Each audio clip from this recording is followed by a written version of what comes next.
KPS recording studio रेशमा बाजार। प्रेम से बोलो बोल बम युवा कमेटी संघ की बोल डीजे आलो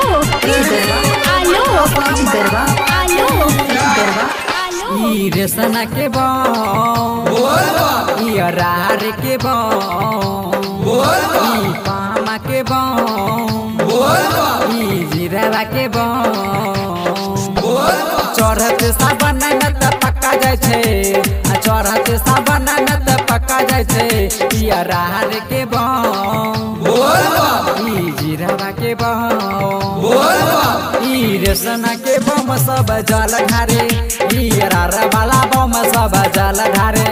ई जीरावा के बम सब जल ढारे ई पामा के बम सब जल ढारे चढ़त सावन में त पक्का जाय छे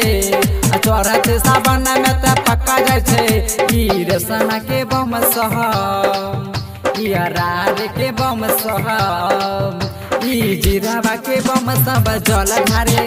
ई रेशना के बम सब जल ढारे ई जीरावा के बम सब जल ढारे ई रेशना के बम सब जल ढारे प्रेम से बोले सिंहेश्वर नाथ की रेशना के बम सब जल ढारे KPS रिकॉर्डिंग स्टूडियो रेशमा बाजार। ई रेशना डीजे के बम आलो सब जल ढारे गरबा गरबा रहिया में चल छे गहा जाके मल छे भांगी का रगर रगर गोला कराई छे गोला कराई छे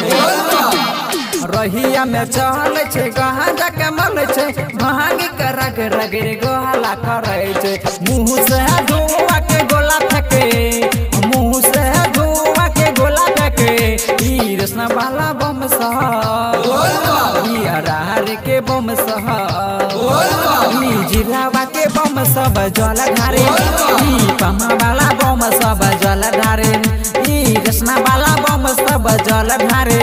ई अरार वाला बम सब जल ढारे रेशना के बम सब जल ढारे recording by Suman Sargam HD। प्रेम से बोलो बोल बम युवा कमेटी संघ की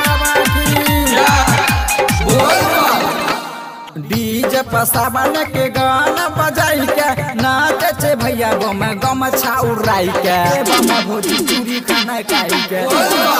डीजे पर सुमन के गाना बजाई के नाचे छे बम भोजी चूड़ी खाना खाई के बीट पर बीट मिला के नाचे बीट पर बीट मिला के नाचे ई रेशना वाला बम सहब ई अरारा वाला बम सहब ई जिरवा वाला बम सब जल ढारे ई पमा वाला बम सब जल ढारे ई परसी वाला बम सब जल ढारे ई रेशना वाला बम सब जल ढारे KPS रिकॉर्डिंग स्टूडियो रेशना बाजार मधेपुरा।